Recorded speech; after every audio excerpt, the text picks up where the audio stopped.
Yes, sir. Because the camera's there. And that way you can see slides.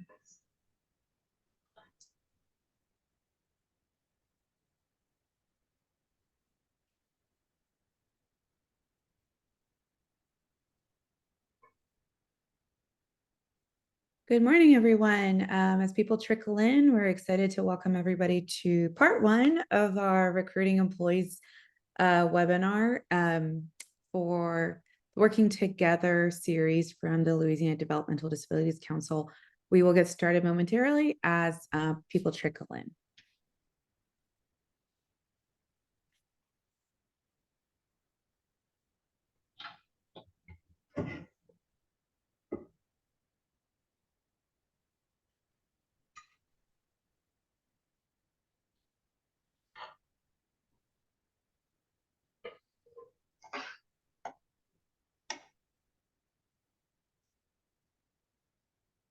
Okay, we'll go ahead and get started as people kind of join us as the webinar kicks off. I'm very excited to welcome everyone to this webinar series. We are actually towards the tail end of this 5-part series that we have curated with Louisiana Developmental Disabilities Council on what employers need to know to have their next best hire, which includes people with disabilities in their workforce. If you've been with us in this journey, we are towards we have talked about benefits. We have talked about whether it's qualitative benefits or quantitative benefits of having people with disabilities on your workforce, what kind of resources are available to employers across the state of Louisiana through the Louisiana Rehabilitation Service Agency, which is the vocational rehab of the state, and how employers can take advantage of those resources to diversify their workforce. But as we've been talking about various resources that are available to employers, we also wanted to talk about recruiting employees and what that means for employers, and where do you find them, and how do you get them involved into your hiring practices. And today we're going to introduce, this is part one, we're going to introduce a program called LSU Paycheck Program with Sue Killam and Will Johnson, who are walking the talk, as we say, and we'll be talking a little bit about their experience, also about the paycheck program, and also how employers can get involved with it and the benefits and what they need to know. And then before we hand it off to them, a few housekeeping things. Like I said, if you've been with us, you know that this series is presented by the Louisiana Developmental Disabilities Council as a part of its continued work through its 5-year strategic plan to make a more inclusive and inclusive space for people with disabilities across the state, whether it's through employment, community living, education, and more. I'm Deborah Corral, the producer of this series with 23 East Group, which has been producing this series for the Louisiana Developmental Disabilities Council. This is our 3rd year, and we're very excited to present it again and provide even more information for people, for employers and hiring professionals who should include people with disabilities as a part of their workforce. As you can see, we've had a wonderful series since starting in June. And as I said, this is part one. So we'll be actually adding a second part 2 to this specific topic, recruiting employees with disabilities. We will be sending out the date in the next few days to include another program that's called Project Search. So we want to give another avenue for individuals and hiring professionals to find ways to incorporate, whether it's internship programs, whether it's work study programs, to make sure that we're giving opportunities for young students who are coming out of high school, whether they're going to college or go right into employment, and just other places where we can incorporate hiring people with developmental disabilities. Some housekeeping rules. Our presenters always have great information, so we want to make sure you also get the information you need. Please raise your hand if you have any questions, or drop them in the chat if you want to ask any questions or have any feedback. and let them know you're engaged. Give our speakers some love and feedback using emojis, or just keep asking questions, because we want to make sure you walk out of this webinar getting all the information you need. Today's presenters, I'm very excited to welcome them, is Sue Killam, who's the faculty at the LSU Health Sciences Center and director of the Transition, Employment, and Careers space. And she will talk a little bit more about her career and exactly her role and how she works on making sure that programs like LSU Paycheck Program and just hiring individuals with developmental disabilities are set on a career path in competitive employment. Wilbert Johnson, he's an employee at LSU Health Sciences Center, and he will also be talking about his experience and about work and how he got recruited and programs like the Paycheck Program and why it was beneficial to him. What we hope you learn today is the benefits and partnerships that are available through programs like the Paycheck Program. Obviously, through Wilbert, we're going to learn about an employee success story. And then, of course, building a relationship. Is there ways to get involved? What information do you need to make sure you have everything to possibly build out a space for a partnership with this great program, and what you want to know for it? So, as we kind of get right into it, just think about how we're going to reflect on this. What have we learned? What do we hope to share? What do we want to learn more about? And how do we plan to use this information? So without any further ado, I'm going to hand it over to Sue Killam and Will Johnson to kick off their presentation. And please, like I said, drop any questions in the chat, and we look forward to engaging with you. Sue, Will, go right ahead. Thank you, Devika. We are very excited to be here with you today and presenting about the Paycheck Program. Will and I actually do a couple of these tag team presentations. Will is now an employee here, and he's going to talk all about that, so I don't want to introduce him too much because I'll steal his thunder. But he was in the Paycheck Program in 2016, so he's going to talk about his journey from that time in 2016 to now. And so he's been through a few jobs and several things with Paycheck, and he's going to describe that. So I'm going to tell you a little bit about me. I would guess that many of the participants have already met me in some venue. So as Devika said, I am the Director of Transition, Employment, and Careers, and I've spent my entire adult work life getting jobs for people with disabilities and or running programs for people with disabilities in employment, and now employment policy and services and best practice. And so I'm excited to be talking about this particular program, as it represents kind of where my career has culminated. We are trying to address the issue of kids transitioning from high school into employment, into good employment options. And we created this program when then President Obama signed the Workforce Innovation Opportunity Act and earmarked 15% of every state's vocational rehab funding to go towards the transition of youth leaving high school into employment training and employment programs. And so we were able to construct with LRS at the time and Jefferson Parish Schools that first year to be able to have students engage in this program. So I'm going to describe it, and then Will's going to talk about his journey through it. And so, this is really something we're both very proud of and really happy to talk with you all about. So Paycheck, the PAY in Paycheck stands for Post-Secondary Apprenticeship for Youth. And that's because one of the key features of this is being able to have young people experience working and actually getting paid. They're paid apprenticeships.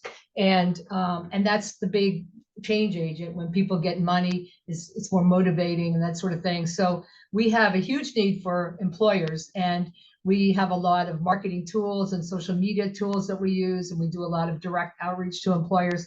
And we've been lucky to have so many employers who are willing to take on students and let them work at their particular site and pay them the wages during the apprenticeship time period, which is 10 weeks.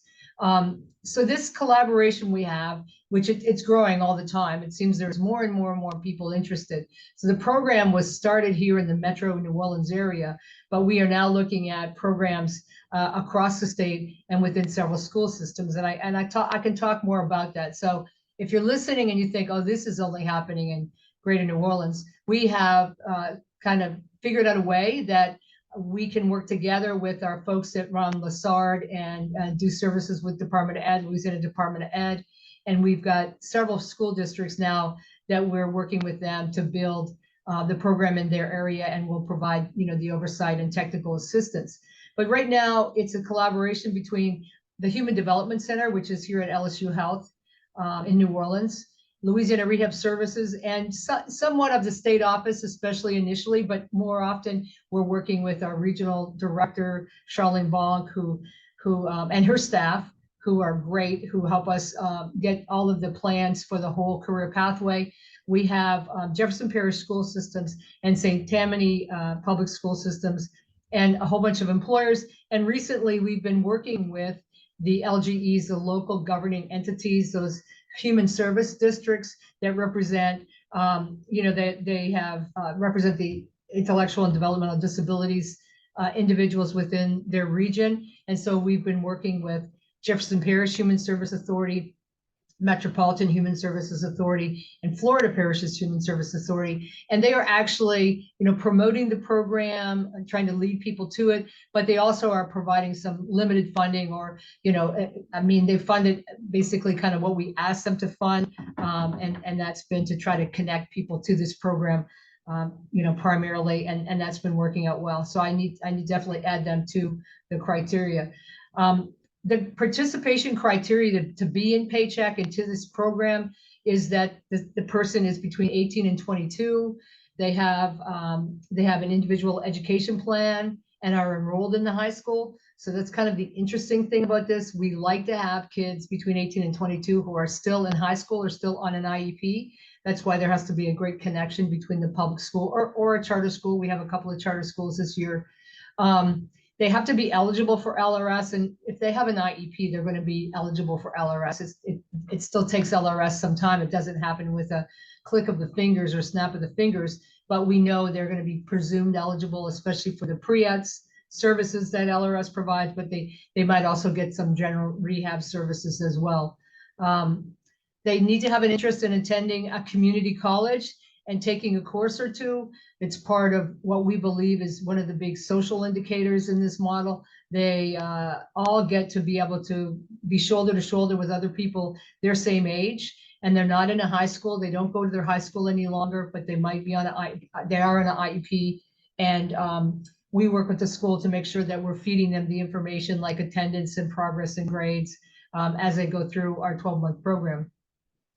They take those courses. We do entry-level coursework. We have had some people who come in who have special interest or abilities in particular, like graphics and computer graphics or design or drawing. And so, we're able to kind of pick some of those classes for some of the folks who have evidence that they're good at those sort of things. They have to have a goal to be able to that they want to go to work upon completion of the program. And that ties into what we're trying to do, but also what LRS has as their mantra or their motto. They put people to work. That's their key thing. That's what they want to do. The next bullet is you have to have a cell phone. And in 2016, believe it or not, lots of students of that age, they didn't yet have a cell phone, or they were using like a family phone, or but now pretty much everybody who comes to our program already has that. It's not as unique. The important thing about that cell phone, it connects us to the students when they're in the community, when they're at the community college, when we need to know where they are, send them a message that they need to break up if they're in the game room doing something, or if they're sitting with a friend talking or having a Coke or something, that we might just text them and say, your class starts in 10 minutes, so that we're not interrupting any of the natural kinds of social connectedness that is happening while they're on the campus site. They have to be willing to participate in the community-based training, which is to learn to ride the bus, if that's in their community, to be able to go to a job site and do some job shadowing or do a work site visit, to be able to discuss jobs that are available there. This is kind of like career exploration. This program doesn't do any of this in a classroom with like 10 or 15 people, and we don't do any of it by Zoom. It's all done shoulder to shoulder, one-on-one, in front of the person, looking in their eyes, being out in the community sometimes. And sometimes we can pair up things like taking the bus to go to like Cafe du Monde to do a job shadowing, maybe to have a beignet, but we can do some instruction on the bus as well, about the bus travel, but also about some of the pre-ETS units and the categories that we provide services to individuals across a curriculum. So the last thing is they have to obtain a checking account, their own checking account, and a debit card. We need their wages from their employer, from their work-based learning experience, which is their internship. We need those deposited in there, and we will want them to use their debit card to be able to purchase things when they're, at that internship site, or even when they're in community-based training. Now, we're very careful about that. We work with the individual and their parents to determine, what should we promote for them to purchase and not purchase, and, try to take care of that so no one's overspending and that sort of thing. But and we'll show you how we do that, because we have a special planning process that includes the family and the individual, that we can look at all of that. So Wilbert's going to describe this pathway to employment, but ultimately this is Paycheck is what's called a career pathway program. So it doesn't lead to a particular career. You can have like a carpentry career pathway, electronics or electrician career pathway, a graphics, a IT, a coding, a programming career pathway. Ours is more general, and it was targeted for students who are on the alternate assessment program within Louisiana Department of Education. And so these individuals are people who are receiving, their services on the Law 1 pathway, so they can come to us and still be on an IEP. And we know now that some of the new requirements are that those folks and some of the other folks that are getting their diplomas through working in career exploration can be able to come to a program like this. And so that pathway involves several different age things. We say it's 3 semesters, but it's also 12 months. So it's not, you don't always take classes at the community college every semester, but you could, if that's something that that you're interested in, and so you'll have a choice in that. And Wilbert's going to really go into how he went across his pathway. And actually, this is him in the graphics here. They're small, but we're going to show you some. You'll see lots of pictures of Wilbert. So the first stop, as we said, is that post-secondary education, taking classes at the community college. And there's community colleges all around the state. So it's possible, and you can identify some of those introductory courses and classwork. Most of the classes that we have people enrolled in the first semester is something called College to Career Success Skills. It's an introductory class, which is for almost everybody who comes on campus. It's intended to help that new student on campus, not just paycheckers, but everybody, to begin to learn, what it's like to be at a college and take classes and not have bells ringing overhead, and not going to classes every moment of every day, and being able to create a schedule and be true to that schedule, and include things like study time, assignment time, library time, computer time, all those other things. Some folks have taken things like introduction to animal care, also auto body technician, introduction to auto body. And we've had a bunch of people take graphic design, early childhood, because they wanted to work in daycares, and so they can work on a child development associate certificate. And we've had a couple of people do culinary. They were interested in working in bakeries, and so we give them a few classes, introductory classes. And we've had several people who are now working at some pretty famous bakeries in New Orleans, and are really loving doing that. So we really work with the individual and the family to see, what it is they want to do. Sometimes they don't know it all. We make a customizable pathway based on this graphic you're seeing here. I think you can all see a star and then 5 arrows. And this is called STAR planning, which stands for Student Transitioning to Adult Roles. And we give credit to our USED colleagues at the Florida Consortium on Post-Secondary Ed and Intellectual Disabilities like the Human Development Center, they have one of 67 university centers across the United States. And so they developed this process called the STAR plan, and we do one in each semester. It includes the individual that's in our program, their parents or whomever they would like to come, whoever's kind of responsible for them or taking care of them. And they come and we plan in the areas of employment, self-determination, community living, community services, apprenticeship models. And we get to talk about what we're going to be doing the semester. We're doing the STAR plan and what we're going to be doing the next semester. And they get to let us know their feelings about traveling on the bus or how the person's going to get to and from internships and apprenticeships. And so, you know, that's something that's really important. We do get a little bit of kickback sometimes about bus training. Parents are often willing initially, especially to kind of carry around their son or daughter, but we also use a lot of bus training from the community college into the community to do some of the job shadowing and worksite visits. We get to do 3 of those, which 3 of the job shadowing and 3 of the worksite visits, and we get to do 2 paid internships. And so those go across the span of this period of time.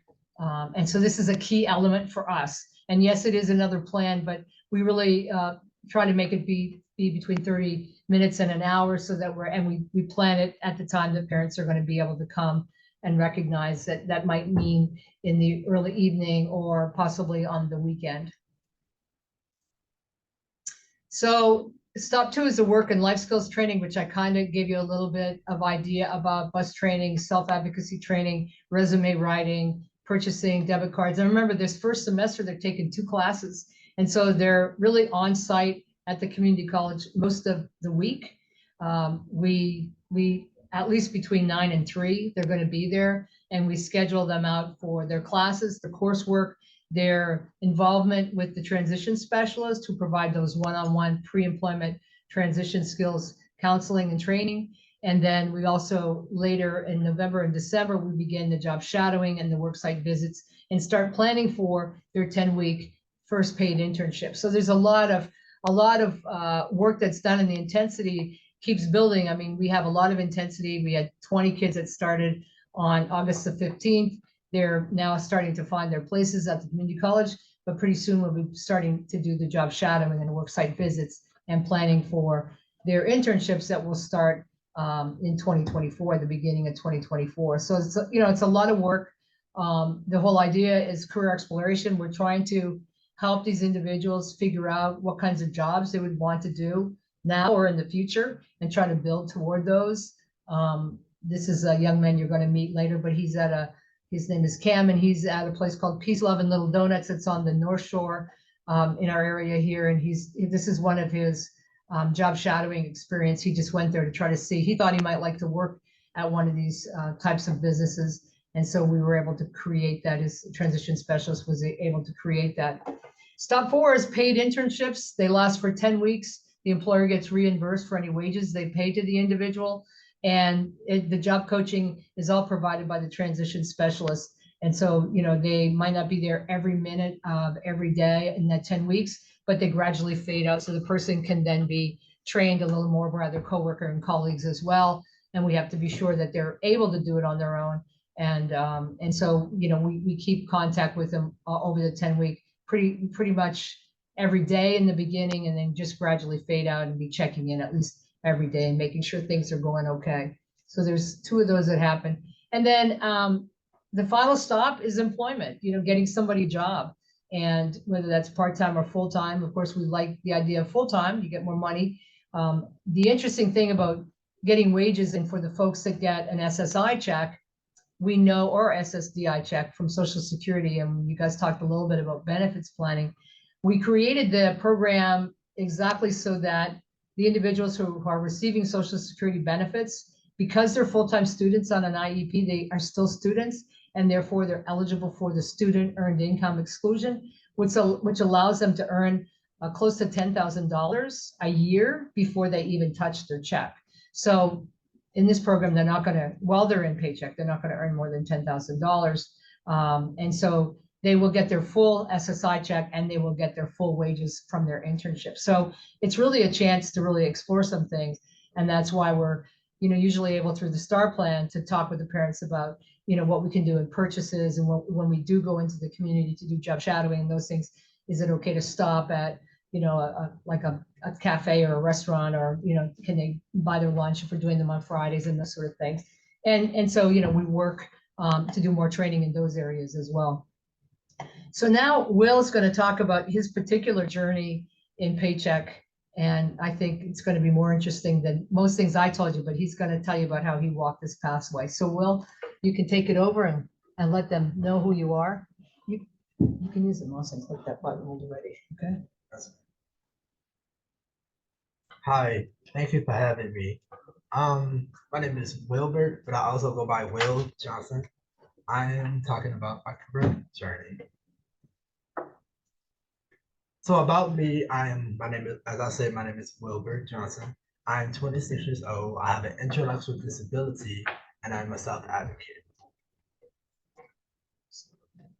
So starting this transition journey, I attended special education classes during high school.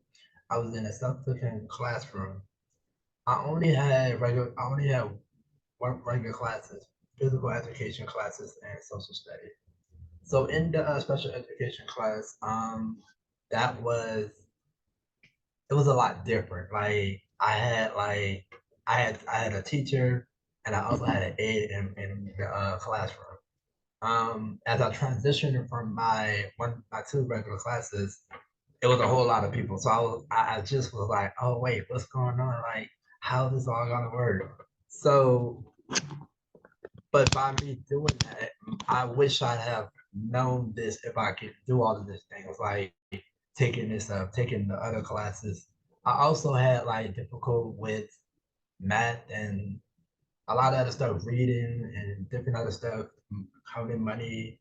So when I graduated in 2016, I started in the Paycheck Program. I was super excited when I met Sue. I was like, okay, this is gonna give me a great opportunity. Um, so taking this opportunity with Paycheck, as you see, I did fitness. I also did with studying, and also had like college career courses with a classmate. So the classes I took was fitness. I took entrepreneur stuff, communication classes, and also it was a math class. I think one of them, but it was amazing. Like learning different things, getting to go around the college stuff, learning how the college life goes. Like I met different people. I was studying. As you see in this picture, I was studying. I had no time to play, but this paycheck program has really changed my life. So as Sue was saying about the career journey earlier, I'm actually going to be talking about my pathway. So I took a 12-month program, transitioned young adult to after high school, and a pathway to employment. So I actually went through everything. I was a kiosk assistant at the University Hospital here in New Orleans. Um, I also had some skills before I joined the program. I uh, I was good on catching a bus. I was good catching a bus. I went through a college. I went to a job interview at the local university, and that's when I first got my first job. So that was amazing. I was like, oh my god, I'm really getting a real job. Like this is really happening. So it was amazing. And with that being said, I used to work at the zoo, and then I got stop one was the courses I took was customer service, personal finances, interpersonal communication, intro to college and career skills, and fitness. So the skills that I taught was catching a bus, learning how to buy things on my own, also learning how to use my bank card, using the cell phone, how to use like on my cell phone, like using maps and different kind of things to get around.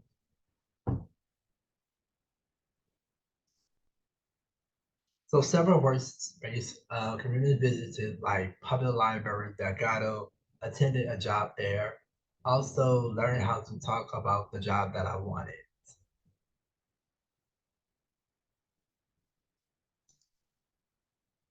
So Paycheck offers the chances for 2 weeks and 10 weeks paid intern. I was a patient access department. I used to greet guests, check in patients using the kiosk. So as you see, I got my first paycheck. That was amazing. And also working with other coworkers. So, as I said earlier about the job fair and all of that, I also got an offer letter to work with Audubon and back in 2016. So that was amazing.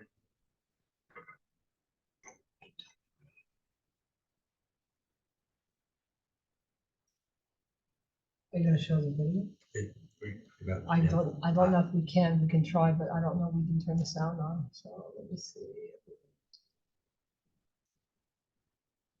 So we're gonna try to show you Will's video that he made for Rooted in Rights. I don't think we turned the sound on earlier, so I'm not sure we're gonna be able to show it, but we're gonna give it a try. You'll have to tell us, Devika, if you're gonna get sound. It's gonna take a minute to load. If you're not able to see it or load it, we can also send that when we send the PowerPoint so you can view it on your own. Absolutely, we can send that if it doesn't load. There it goes. You're gonna see it, but I'm not sure if you're gonna hear the sound, so that might be the problem. Palm trees frame the red brick entrance to the Audubon Zoo. Wilbur John. Can you hear that? Yes, we could hear that. Okay, great. And then you can just full screen it. Yep. I went to Audubon Zoo and met my favorite animal for the first time. You can see it as well? I was scared at first, but Yes. the zookeeper showed Okay. me that it wouldn't be. Wilbur, backdrop of two giraffes. He looks up smiling as one leans down just above his head. Ever since then, I told myself that I wanted to work at the zoo. I have been working as a zookeeper for 9 months, and I love it. Wilbur decided to flock of big flamingos. Here's how I got to work at a job, and I love it. Wilbur in uniform. Background, life-size elephant figures. Hi, my name is Wilbur Johnson. I have an intellectual disability. I believe every person with a disability should have the opportunity to work. Wilbur walking with his dad. I was afraid that I would be discriminated against because of my disability. Other people will tell me that no one will hire me because of my disability. But my dad told me not to let those doubts get to me because having a disability shouldn't stop me from working. Ever since he told me that, I felt like I could do anything. Hearing other people's doubts just motivates me to try even harder to show them I can do it.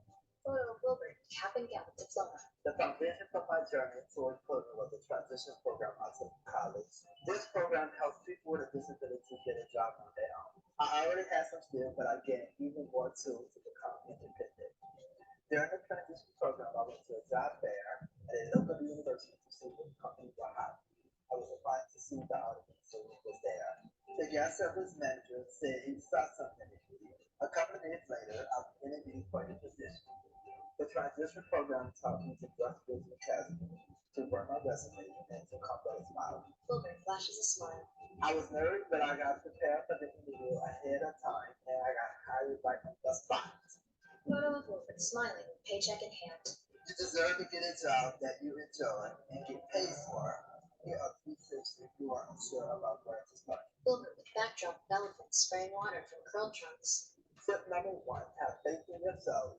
I was a little nervous, and that's okay. Just remember to believe in yourself. Tip number 2, speak with a career counselor. See if there are any program out there like a transition program that can teach you the tools on how to prepare for a job.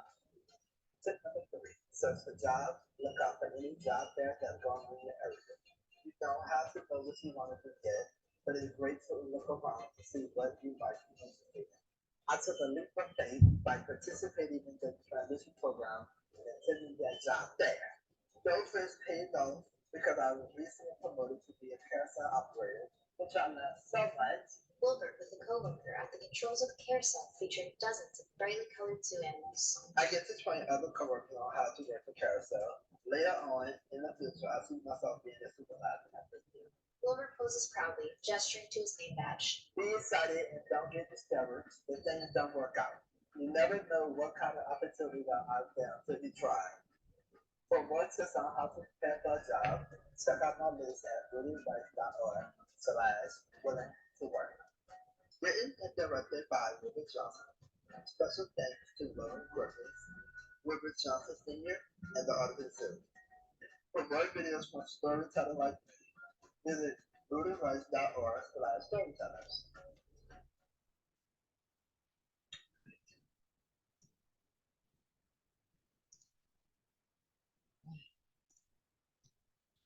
So beginning my employment with Automated to the Zoo and Aquarium, I started working at the Human Development Center 2022 as an administrative coordinator one.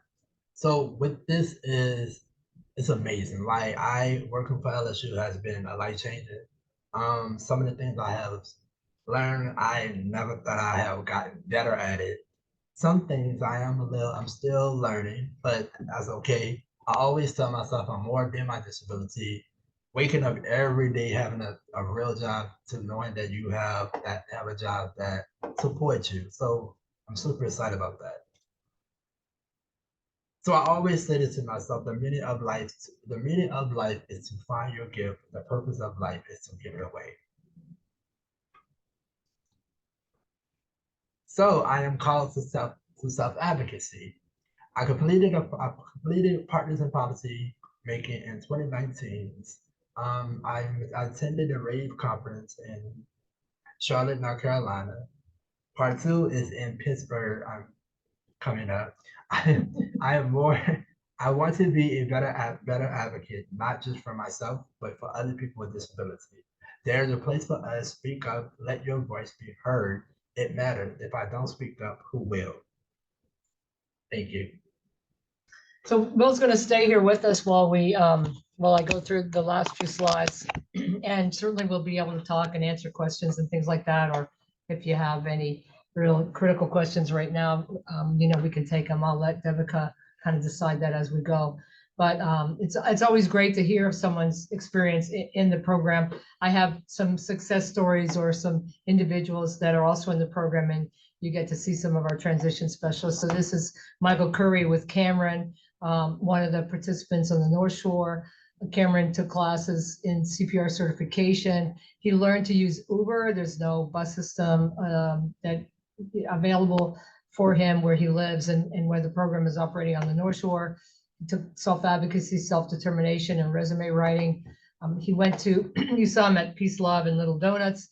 He went to other restaurants, some health clubs, some bakeries, and some ice cream shops. Some of those things, of course, were all of them were things he wanted to do, but he really had an interest in ice cream shops and bakeries. But that's not where it didn't seem that his interest stayed. His paid internship was at Franco's Athletic Club, and now he's working at North Lake Seafood and Franco's Athletic Club. He does both, actually. Franco's, even after the internship, wanted to give him some part-time employment, so that worked out really well for him. So, those are some of the good things that happened. This is Rory. Michael is also his transition specialist in the North Shore. Rory is taking classes at North Shore Technical College. He is taking some pretty, complicated classes in terms of the computing and coding and things. His intro to cloud computing and PC hardware and introduction to Linux. He's got some of the same work-life skills trainings. His career exploration has been in a variety of things because until we know exactly where he wants to work and what he wants to do. And so he's been doing like restaurants, house clubs, grocery stores, and some IT tech positions. He's done a couple of work sampling and job site visits.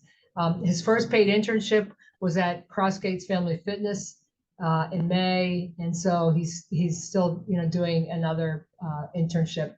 This is Dorian. He did his internship at Ideal Market or Ideal Market. There's several all over the greater metropolitan area. He really enjoyed working. He traveled by bus. Him and his mom used the bus. That's their primary mode of transportation. He, after his internship at the market, his mom actually named that she'd like him to work at the Burlington Coat Factory or Big Lots. And He's working at Big Lots, and this guy loves working anywhere. I think he always has a smile on his face. But so he's been there now for over a year and a half, almost 2 years. There's another success story. This is Carter, and his transition specialist is Brenna Nopens. And Brenna and Michael are right now at Delgado Community College supporting the students, and couldn't be involved today because we have so many new starters. But Carter was somebody who was in our program like 2 years ago. He took first aid, sign language, college and career success skills, youth development or development of young children, and academic literacy, which help with reading and writing and those sort of skills that some of these individuals weren't taught in high school. And I think Wilbert talked about that. He wasn't really instructed in science or math or reading, and they were doing a lot of other things. So he never, they never got to experience things like learning fractions and learning division and multiplication and some of those sort of things. That just wasn't what the focus was. Work and life skills. He did this, those are almost all the same, which are paid through, Louisiana Rib Services, pre-employment transition stuff, self-advocacy, creating resumes, that being able to navigate post-secondary education and coursework, career exploration. He did his first internship here at the Early Learning Center, which is a child development center that we operate right at our center because we do a lot of community training too. And then he got another paid internship at Kehoe, France, a school, as an aftercare assistant. And then he chose to work, he wanted to work retail. He talked a lot about retail initially, and now he's working at Michael's and has been there for, I think, 2 years, and really enjoys what he's doing there.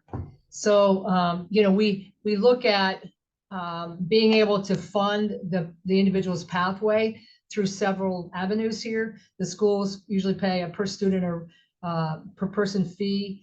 The human service districts that I mentioned before are paying also for anybody who might have exited the school and might have been in a Law 1 pathway, or maybe in another pathway, but they have a similar kind of profile in terms of needing some assistance and still being maybe 19 and now exited school, want to take a class or two, don't necessarily want to work on an associate's degree, but want to enhance or expand what they might be able to do as a career. And then Louisiana Rehab Services provides the lion's share of the funding through those pre-employment transition units, job shadowing, worksite visits, internships, and job placement. And so we build the program based on the number of people in it and the amount that we can get in revenue for providing those services. This kind of program is possible in your area. You need to have some of the things we talked about. You need to, of course, have students transitioning from school to work, and I know every school has that. There has to be some collaboration within the school district. We want the kids that are 18 to 22 and still in school on an IEP, that they're allowed to stay until they're 22. It would be great to be able to start talking to parents about this and creating these kind of opportunities. There's no reason why any place within the state of Louisiana you couldn't do this. You could do it in any state, actually, because we have all of these collaborators. You can work with the state vocational rehab agency, which here is Louisiana Rehab Services. And Louisiana LRS offers something called a third-party contractual agreement with the school to be able to provide some of the funding and include a community program to do the job site training and the job shadowing and the pre-employment transition. Or you can do, with the building up the right supports, the school can work with a local community rehab program. And that's what Jefferson Parish Schools does with us. We are their community rehab program for those Law 1 students, one of their programs, and we offer Paycheck. We also include, some of those parent and family self-advocacy organizations, and to include, Louisiana DD Council, but also Families Helping Families across the state. Those are key collaborators that can get the information out. Employers, and Devika referred to that, we need employers. You see that our internships and our job site visits and job shadowing, worksite visits all depend on having employers that are willing to have students come aboard and to learn things. Many of them recognize the key role they play in helping to prepare today's youth for better jobs. And you need a community college, a place where courses can be taken. So, and even if you don't have maybe the community college, you can probably look at taking online classes. I don't think you get as rich of an experience in terms of social environment, but you still can do that. LSU Human Development Center recently has been promoting and promulgating this flyer about the April Dunn Act and the graduation pathway. And so I've included it here, and it's really a flyer, and you can get it on our website. So it may not be as readable format as you want, but even if you print it, you can see that we know that April Dunn Act allows an individual IEP team to determine an alternate means to graduation with a diploma. And I know that people that are in that pathway, they can, requirement one is they can earn all the Carnegie credits for Tufts University or Jumpstart, and demonstrate proficiency in the courses through an alternate means determined by the IEP team. Requirement two is that they can meet at least one of the following: gain employment in inclusive integrated employment, demonstrate mastery of specific employability skills, or gain access to services not provided by the school, employment, or education options. And some of that would be like the community college and that sort of thing. So we are going to be working with the schools and the school districts who want to engage in a program like Paycheck. And so we would go to the school district and work and oversee their staff and the community rehab program in their area to make sure they were doing the model to fidelity, and that we were able to work with them and providing a manual and checklists and how things happen, and get them set up with Louisiana Rehab Services and some of the human service districts in the area, and also to help do some job development and in general, because I think that's not typically something that schools do a lot, or they have a lot of time to get off campus. And so we can actually coach those district teams and teachers to develop these comprehensive transition plans. So we're really excited about that. We're doing it with 2 school districts coming up in January. Within those, we have, for people that are working within schools, we have a number of different packages that are offered through the vendor guide from Department of Ed. And there can be these comprehensive packages, school support packages, a community of practice where we combine, LRS and the DD, local DD agency and the school, and maybe families up with families, and then the community rehab programs, and get them all in a conversation around the same topic about how they can enhance the transition of youth from their school in their district, in their parish, to good employment within their district. And there's a sample proposed scope of work, and we break it out across the 12 months. And so, if you're interested, we can always talk to you about that. Will showed you this pathway. We have a number of these flyers. We also have we do a lot of social media kind of postings where we have employers, and we've gotten several employers who have contacted us based on seeing this. And so we promote this for them to be able to provide opportunities to people go work there, to go to worksite visits, to job shadow, to just come and look at the site, to do paid internships, and even for job placement. And so I will make sure Devika gets this in PDF, but you can certainly go to the QR codes here. We're on Facebook, and I think that's Instagram, and I don't know what that is. LinkedIn. But so we're as connected as we can be to the community, because that's really where the services happen. This program is entirely in the community. And so, all right, so I'm going to give people a chance to tell Will what a great job he did, or to ask him questions, or to ask me questions, or whatever is. And thank you, Devika, again for this opportunity. Yeah, for sure. Well, I have encouraged everyone to drop any questions they have in the chat. But while we look for any questions, I do have a few questions from more of a qualitative space. I think the information you've given is great on how employers can get involved, and how does this program sort of help kind of create the journey of employment for our individuals who are involved in it. So could you tell us just like a kind of stories you've heard? I know you were sharing some about the individuals who are participating, but kind of the reactions of employers who've been participating, kind of these offsites, whether it's those spaces that they have been working at, or doing job shadowing, or even job placements. What has been some great feedback you've gotten from employers when they started working with you all on this? Well, sure. I think one of the great things is that most times employers are happy to have been connected to us. They're excited about this kind of program. I mean, I think right now we're facing a lot of employers have a lot of job openings. And so having another opportunity to access youth and people who are in sort of likely in more entry level positions and kind of coming in and wanting to learn, they're excited about it. I think it's a matter of doing a broad blanket search to be able to let people know about the program and letting them know. I like your approach, Devika, where you talk about let's let employers know about opportunities within these programs. You have an opportunity to meet someone like Will. You have an opportunity to meet Cam and to meet, you know, some of the Rory and some of these other people. And they've just smiled at us and they're very excited. And I'll have to say, when they end up meeting the individual with the transition specialist, the whole thing changes. The whole feeling changes. It's, I think, one of the leaders at Louisiana Rehab Services always says, when you can get an employer to meet one of your clients, that's when things change. And I agree with that. If you can get an interview, don't just go there with a resume, a gold piece of paper. If you can, try to set up an opportunity for them to meet, for them to discuss, to be able to showcase some of their things in a portfolio. And that's, you know, what we're trying to do. I think most community rehab programs will tell you that employers are willing to hire and they're willing to take part in helping people gain more work skills.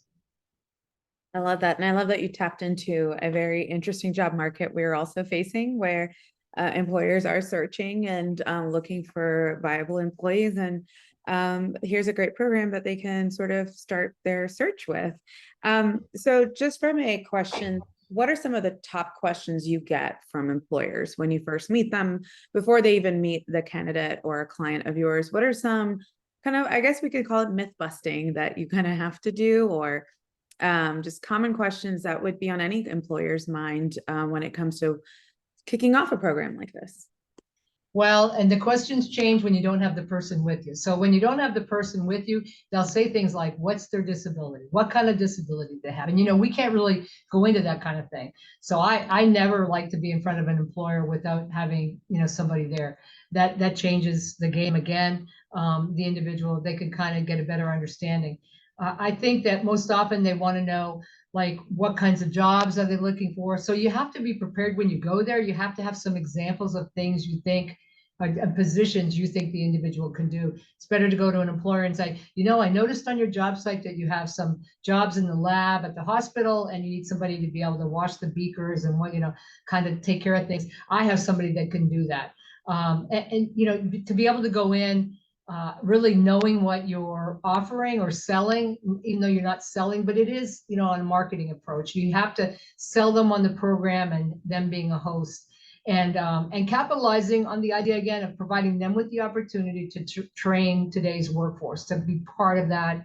And so I think there's fewer questions if you come with a lot of information and you kind of know the key points of the particular myth busters, like what's their disability, what kind of job can they do, how many hours can they work, how are they going to get here. Those are all things that people worry about anybody they have. Anybody they're hiring, you know, what are their skills? How are they going to get to the job? Do they have a reliable car?